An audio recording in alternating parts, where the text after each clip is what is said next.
اعوذ باللہ من الشیطان الرجیم بسم اللہ الرحمن الرحیم السلام علیکم۔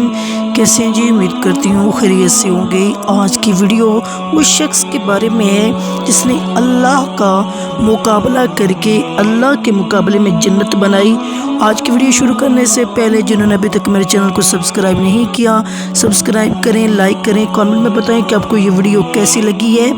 قوم عاد احقاف قوم عاد کا مسکن تھا۔ یہ علاقہ یمن اور عمان کے درمیان بکھرا ہوا تھا۔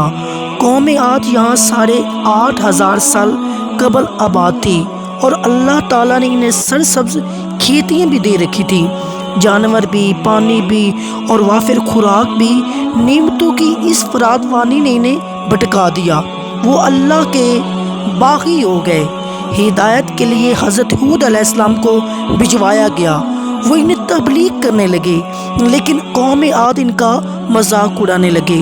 وہ شرک سے پیچھے ہٹنے کے لیے راضی نہ ہوئے۔ شداد اس قوم کا بادشاہ تھا۔ یہ دو بھائی تھے اور جو پہلا بھائی تھا فوت ہو گیا اور دوسرا بھائی یہ شداد تھا جس نے اقتدار سنبھال لیا۔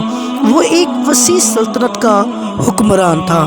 حکومت یمن سے عراق اور بعض روایت کے مطابق ایران تک پھیلی تھی۔ حضرت ہود علیہ السلام نے اسے بھی سمجھانے کی کوشش کی، لیکن اس کا بھی دل بند تھا۔ دونوں کے درمیان مکالمہ ہوا۔ شداد نے حضرت ہود علیہ السلام سے پوچھا، میں اگر ایمان لے آؤں تو مجھے کیا فائدہ ہوگا؟ حضرت ہود نے فرمایا، تم پر جنت حلال ہو جائے گی۔ شداد نے پوچھا، جنت کیا ہے؟ حضرت ہود نے اسے جنت کا نقشہ بتایا۔ شداد نے دعویٰ کر دیا، یہ کیا بڑی بات ہے، میں بھی ایسی جنت بنا سکتا ہوں۔ حضرت ہود علیہ السلام نے اسے کفر اور اس شرک سے روکنے کی کوشش کی، لیکن وہ باز نہ آیا۔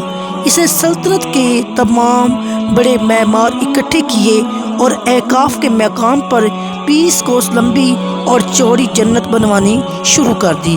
جنت میں سونے اور چاندی کی اینٹیں بھی لگائی گئیں اور جواہرات بھی لٹکائے گئے۔ اس نے شہد، دودھ اور پانی کی نہریں بھی رواں کر دیں اور دنیا جہاں کے درخت، پودے اور پھول بھی لگوا دیے۔ قوم عاد بلند ستونوں پر محلات بنانے کی ماہر تھی۔ شداد کی جنت میں یہ فن عروج پہ تھا۔ ریت کے ٹیلوں کے درمیان بلند ستون تھے اور ان ستونوں پر سونے اور چاندی کی عمارتیں کھڑی تھیں۔ شداد نے فیصلہ کیا تھا وہ جنت کی تکمیل کے بعد اس میں قدم رکھے گا۔ معماروں نے جب اس جنت کی تکمیل کی اطلاع دے دی تو وہ تیار ہوا، اپنی فوج لی اور جنت کے لیے نکل کھڑا ہوا۔ وہ جنت کے دروازے پر پہنچا، گھوڑے سے نیچے اترنے لگا۔ ابھی اس کا ایک پاؤں زمین اور دوسرا گھوڑے کی رکاب پر تھا کہ ملک الموت آ گیا۔ شداد نے اس سے صرف جنت میں قدم رکھنے کی مہلت مانگی، لیکن فرشتے کا جواب تھا، اللہ تعالیٰ کا حکم ہے میں تمہیں تمہاری جنت میں قدم نہ رکھنے دوں۔ وہ بہت گڑ گڑایا، لیکن ملک الموت نے اس کی جان قبض کر لی۔ وہ زمین پر دوسرا قدم نہ رکھ سکا۔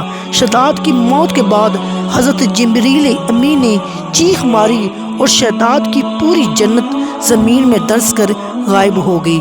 شداد کا انجام قوم عاد کے لیے کافی تھا، لیکن جب انسان کی عقل پر غرور کا پردہ پڑتا ہے، شداد ہو یا شدید ہو، اسے کسی کا انجام دکھائی نہیں دیتا۔ حضرت ہود علیہ السلام قوم کو شداد کا انجام بتا کر ڈراتے رہے، لیکن قوم عاد ماننے کو تیار نہیں تھے۔ حضرت ہود علیہ السلام مایوس ہو گئے۔ اللہ تعالیٰ نے انہیں ساتھیوں کے ساتھ علاقے سے نکلنے کا حکم دے دیا اور وہ قوم کو آخری بار سمجھا کر احقاف سے نکل گئے۔ اللہ تعالیٰ نے ان کے بعد عاد پر خوفناک آندیاں مسلط کر دی۔ وہ آندیاں 7 راتیں اور 8 دن تک چلتی رہیں، یہاں تک کہ پوری قوم اپنے بلند ستونوں اور سونے اور چاندی کی عمارتوں سمیت زمین میں دفن ہو گئے۔